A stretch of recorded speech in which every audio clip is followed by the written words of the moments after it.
I'm just struggling a little bit, but and you tested this too. Okay, can you see my screen in full presentation mode? You're not sharing your screen anymore, Julia. You had it up, but then. Okay, now? Yep, looks Okay, great. okay. Let's see if I can get all of you in there too, so I can see. And excellent. We do expect Jennifer. So let me know when Jennifer pops in. And because I'm looking at two different screens. She's probably got another flat tire on a bicycle trip this morning, is my theory, because it's a nice morning for bicycling. And we are expecting her any moment. But because later on, we're going to break out into 3 breakout rooms and really do a lot of practicing. So we've got some initial material, but then we'll quickly get into practice. Okay. Excellent. And let me see if I can make this work. Yes. Okay. So we'll just do a brief initial discussion, and then some barriers women face, which shouldn't surprise most of you at this point. We'll run through some difficult questions and open the floor for your questions as well too, in a couple of different areas. So please feel free to engage. I don't have the chat up, and I'm kind of looking for where it would be. Yeah, I'm watching the chat on my end too. Okay. Good. Okay, and here's Jennifer showing up. So excellent. Jennifer is just in time. JIT, just in time. Do we talk about that anymore, Chelsea? Just in time. It was a big thing for a while. Excellent. Jennifer, are you there? Okay. Am. JIT, I was just telling people, just in time. It was a big thing for manufacturing for a while. Okay, so we'll continue based on Jennifer joining us. Let me just, hold on, I guess, okay, recording, there we go. Jennifer, and let you kick this off. All right, so I just wanted to walk quickly through a typical deal process that you can expect as you're going through the fundraising rounds. So this is the angel process. This is basically what we use at Capital Angel Network, and it's pretty much the same at any angel group that I've spoken to. There's usually a front end, intros and screening to get in front of the investors. Lost my slide. Is it back? Is it back? Yep, back. Yeah, okay. So if you get through that screening process, you then go in front of the members and you're going to pitch the members in that member meeting to capture interest in the investment. That can be anywhere from a 7 to a 15-minute pitch, typically with some level of Q&A with the investors. Your goal there is to get to the deep dive. The deep dive is a longer meeting with the interested investors who you've hooked with your initial pitch, who now want to learn more. This is where you're going to start getting some of the more difficult questions that we'll be talking through, although you will sometimes get difficult questions that you need to handle during that pitch in the member meeting. So we'll talk about that as well. If you get successfully through the deep dive, you then move into due diligence. This is where you're going to start getting, this is where people are getting access to your data room, going through all of your documents, and you might get much deeper follow-on questions as they review things and have questions. If everything goes well through that due diligence process, you then close, complete the paperwork, and get the money.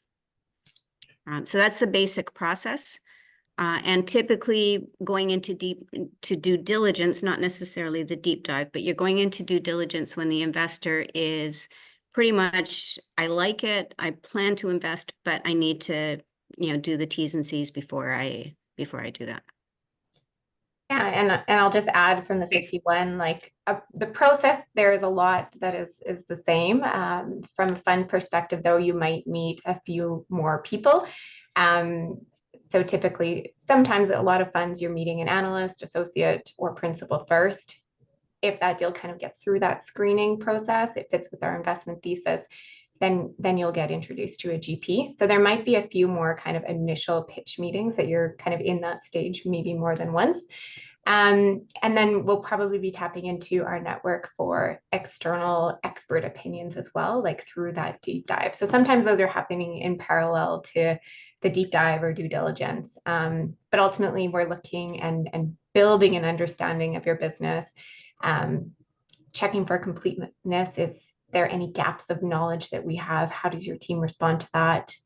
Is your messaging consistent? Does it flow with what I see in your data room versus what you're presenting when you pitch?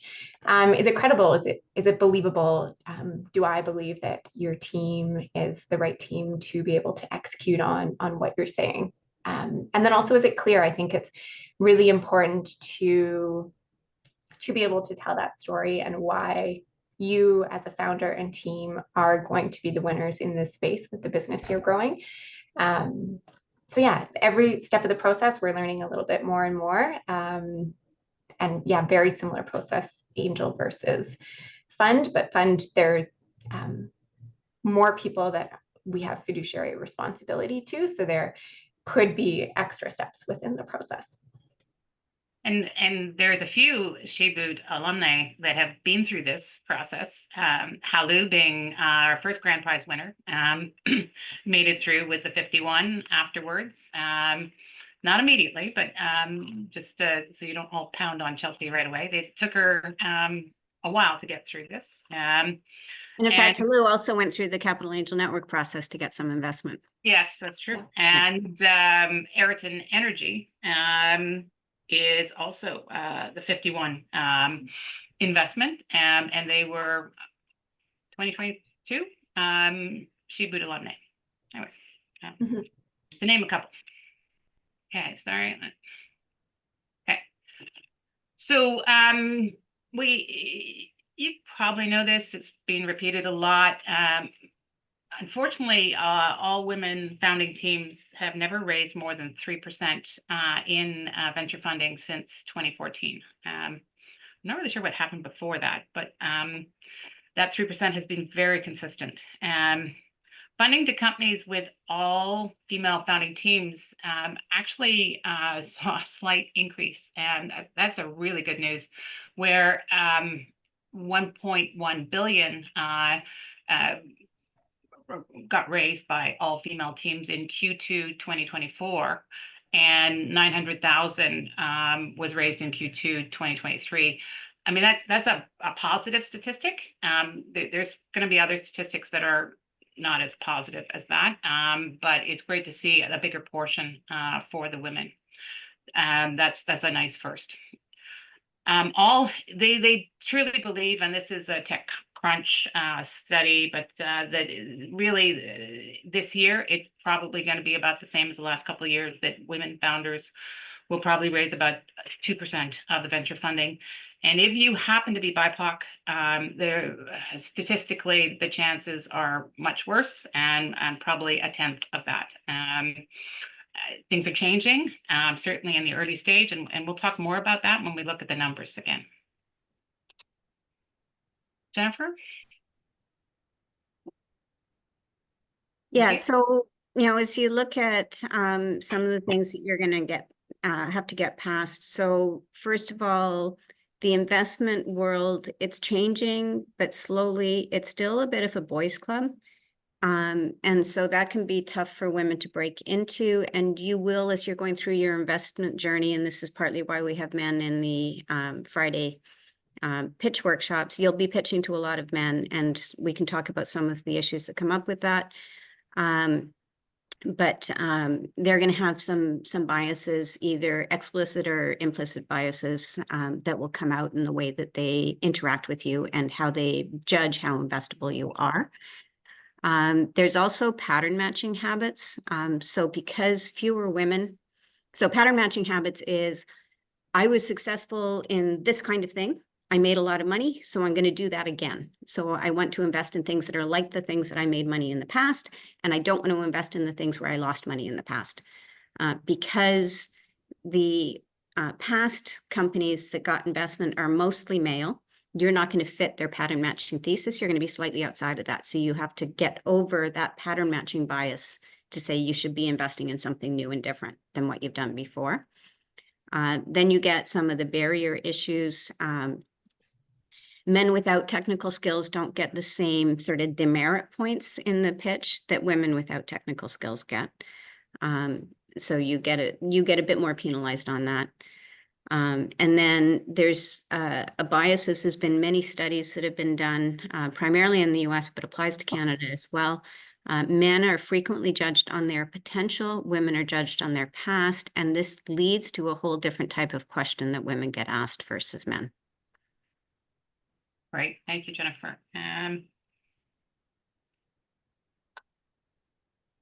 So just now sort of looking at the overall environment and what early stage pre-seed investments are looking like.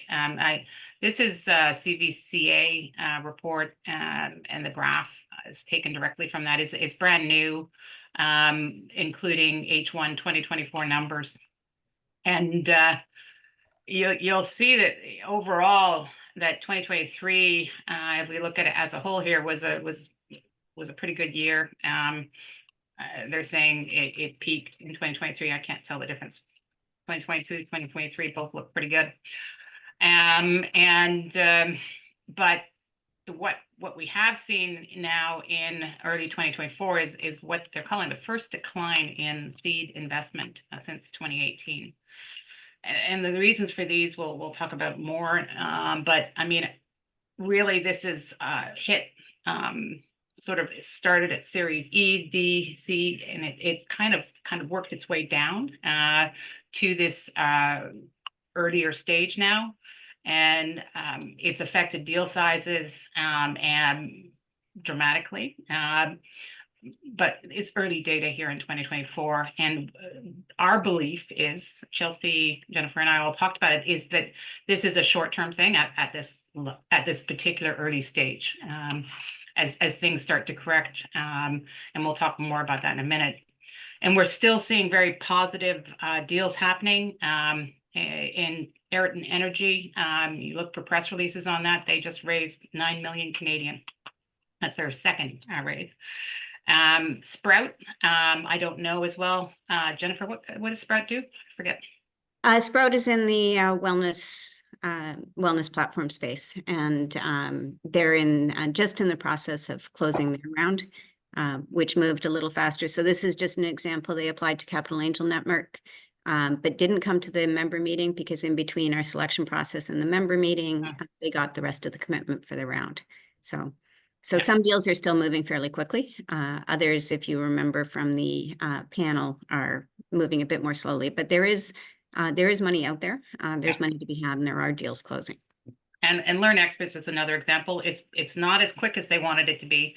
The process took more than, well, at least 6 months, but they did and are close to closing that round as well too, their second round. Yeah, and I would add, like Ayrton as well, a longer time to close the round, but some great investors they were able to attract into the round, and ultimately had to turn away money. So yeah, it's a great story, but yeah, you see a press release and know that there's a longer journey sometimes behind it. Yeah, and thank you for posting that full report, Chelsea. It is an interesting read. There's more there. Yeah, I wanted to highlight a couple of other headwinds that we feel, or you may feel as women in the venture market. There's some people with perceptions and having a DEI backlash. If you research Fearless Founders, it's a grant matching fund down in the US that went through legal lawsuits and actually lost the lawsuits and appeals because they were focusing that money on Black founders, which are, we know, very underserved in the venture market. But the legal dispute was about it being, not fair to everybody. So there's definitely pushback in the market, and really unfortunate to kind of see that. So it'll be interesting to see, how venture can shift and kind of overcome that going forward. venture is cyclical, and I think that that dip in the graph, a lot of it is from economic uncertainty and driven by later stage companies not having as many exit opportunities to IPO and M&A in the late stage. So without that extra liquidity coming back to a fund, it's harder to invest those big scale of dollars, as we might have seen like at the peak of that graph. I would say, like, if you're looking through the venture capital market report too, know that the total trends are often driven by some large mega deals as well too, when you're looking at venture as a whole. So it's good to kind of dig deeper in the report and look at what's happening in pre-seed, what's happening in seed, and just be really well informed on the stage you're working in. But yeah, because of this uncertainty of like what's going to happen in the next stage, what valuation, what uplift could I have as an investor, ultimately we're responsible for our LP's capital, and we want that to drive really great returns.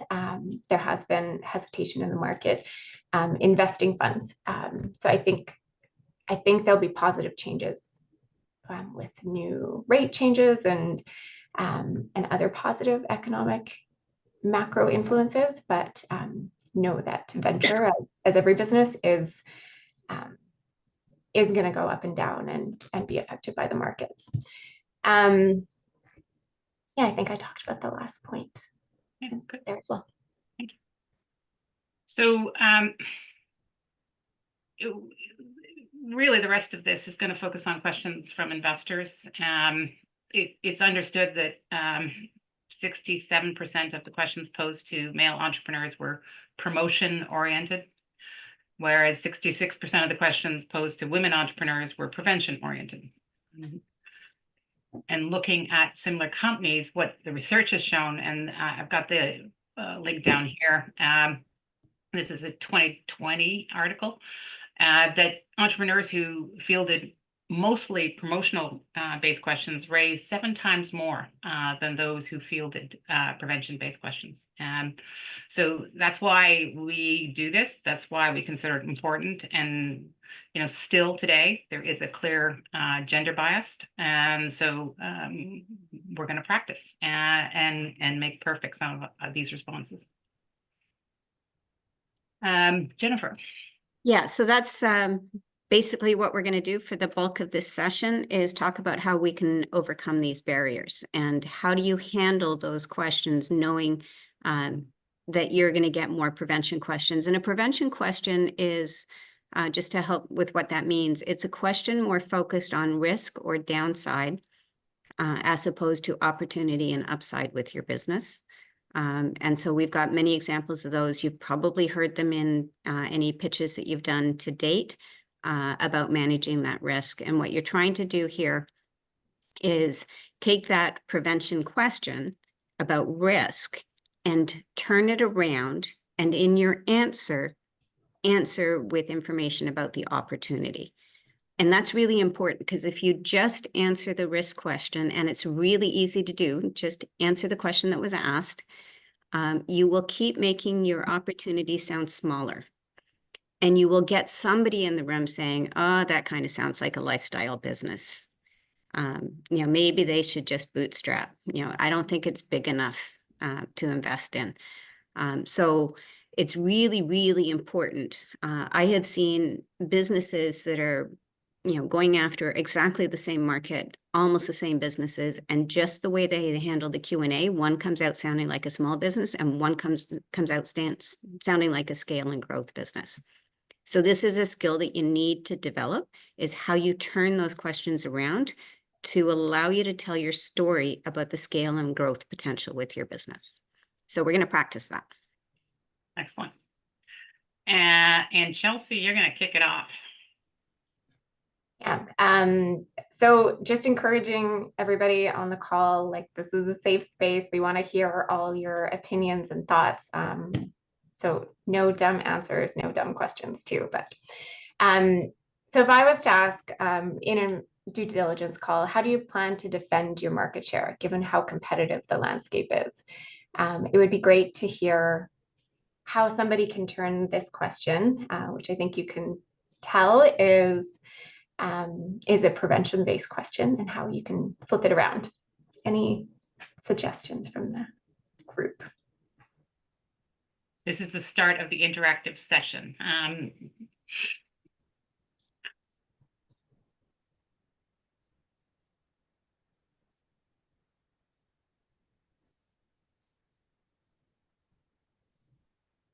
Do we pick on a founder? Say Yeah, I'll yeah, jump in. okay. Take me straight We're first. about to pick on founder. Thank you, Jane. Jane, Go go. for it. Yeah,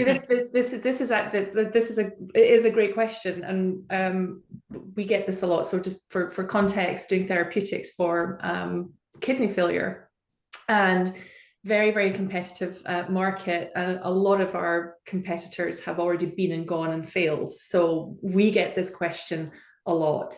And in terms of my current response, so I would love to get your feedback because I don't know if this is the right thing or not, is that the biological target that we're going after is not unique, is not just unique to kidney, which is where we're going first. It's also the same target whether you have a heart attack or an ischemic stroke or something happening in your eye. So where we believe that we'll dominate the market in kidney because we have a unique drug that's preventing kidney failure, we're not treating the symptoms, we've also got the ability to expand that into other therapeutic areas.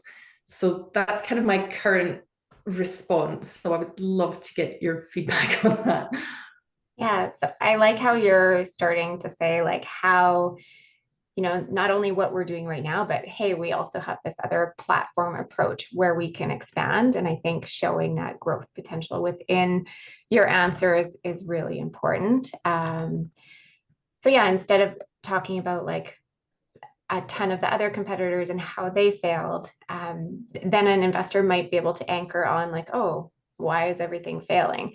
I would almost just focus on where you see the most opportunities for growth and taking the next steps that way. Yeah, and I think the key word here in this question and listen for this kind of thing is the word defend. So defend sounds like how are you going to hang on to the market that you've got? And what you want to turn that around to is an answer around growth. How you're going to gain share over others. So what's unique about you to gain share over others versus how you're going to defend and cling to your existing customers. Yeah, you can also link to how big the market is and how you have a strategy to target this particular area of the market and share the size of that scale and your strategy of how you'll win that. Anybody else want to take a try at that? I'd like to. Ellie? Oh, No, go ahead. Sakina went first. Yeah. Go ahead, Sakina. Are you sure? Okay. I would love the feedback. So we are doing treating trauma using neuroscience and eye movements therapy, and we are rewiring the brain to feel less symptoms of trauma like depression, anxiety. So it's quite different to CBT and traditional methods of treatment. We don't have many competitors right now directly to treat trauma this way. But our platform is going to work on building more treatment protocols that are innovative and not based on talk therapy, including precision medicine, including MDMA and psilocybin, and we are already working with clinics who do this type of work, and expanding our platform to include precision medicine using AI. That was my answer. Give us a short version, like a real punchy version. Just.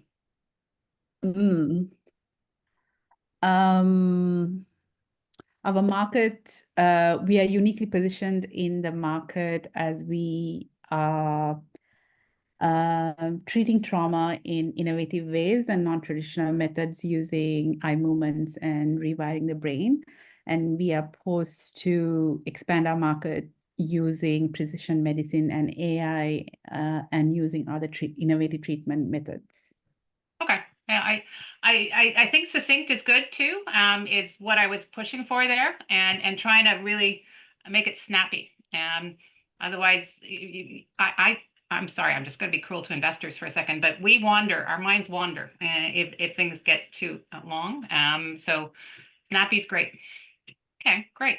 Callie, can I have you practice something later? Is that okay? Yeah. Okay, great. Can I just add one comment on making it snappy? Well, two. One is you're going to have a set time frame for questions. So if you spend too long on one, you might not be getting at the nub of what's going to hold an investor back, who might have otherwise joined your journey. And two, the longer your answer, more likely it is you're going to get into trouble and say something that they didn't really ask about that might generate more questions. So far better to keep it short and sweet. But move the answer to the upside opportunity. Okay.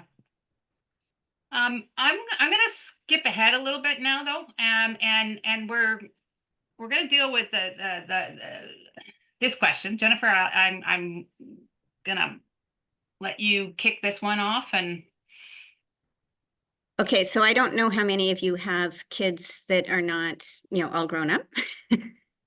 But I am sure some of you do, because they are every cohort. This is a question that women founders will get asked. You won't get asked it in every investor meeting, but you will all get asked it. I haven't met a woman founder who hasn't been asked this. And men founders do not get asked this. So, you need to be prepared for it. You need to have a good answer for it. So how are you going to manage your business and your kids? looking for volunteers again. I can try this one, I guess. Okay. And I then guess Callie. I would. Yeah. Okay. I would go, me personally. I mean, I think it's kind of crazy to be asked this in business, but me personally, I would speak to the fact that I've done it over the past like 20 years. So I have two small boys, 9 to 12. I'd be like, my husband and I met in engineering school. We've managed two high demand careers for past 20 years, and that's how I continue to operate. Okay. Kind of keep it short and kind of like use but I guess it's using past performance, so I'm not sure. But yeah. And Callie, I think you jumped in, and then maybe Cheryl, did you were Yeah, I mean, just really short and punchy. If you want something done, ask a mother to do it. I like it. I like it. Cheryl, your hand's up. More of a question on my end. Like I don't plan on having children. I don't have children. It's a personal decision for me. I've gotten this question and it completely stumps me because I'm like, for me personally, like that's a personal, very, very, very personal question to me. Mhm. And I don't plan on having children. So I never know how to answer it. Like what to just be like, well, I don't plan on having children. Yeah, and frankly, if this was an employment contract, it would be illegal to ask this question. But it does come up with investors, and it comes up all the time because the expectation is that you're going to be working 1 billion hours a week. And how are you going to manage your kids? And that it's the woman who manages the kids. It's fine to say that you're not, that you don't and will not have a family. It is personal information. You can choose not to disclose your future plans. You can just say, while I don't have children, I'm fully committed to this business, and that I will do what I need to do to make it successful. If you have kids, probably not. I'm planning to take 2 years off. As an answer, but how you manage your kids, that you are able to do so, that there are actually multiple parents, usually, not always, and it doesn't all land on the woman. Jane says boarding school. I'm shipping them off to boarding school.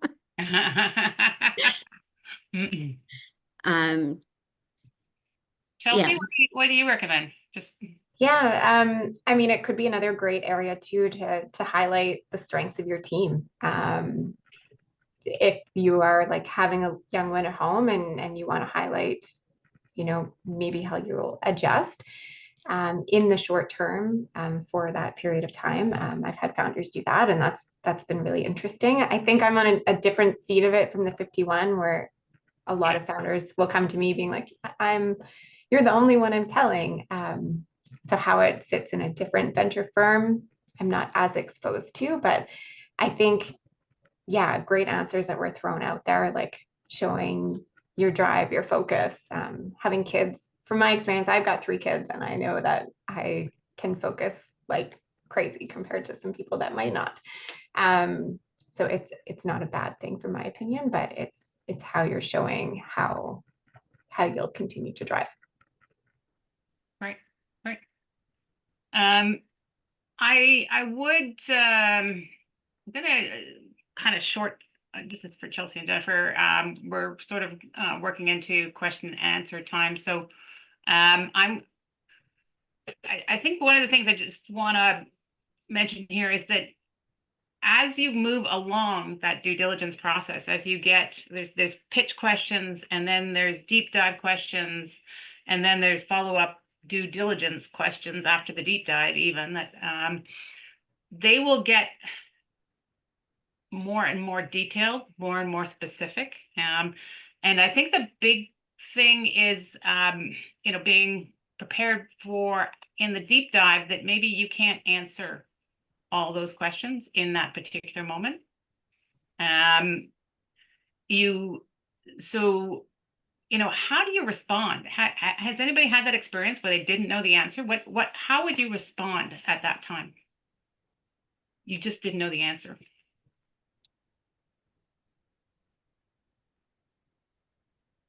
Yeah, Cheryl, go.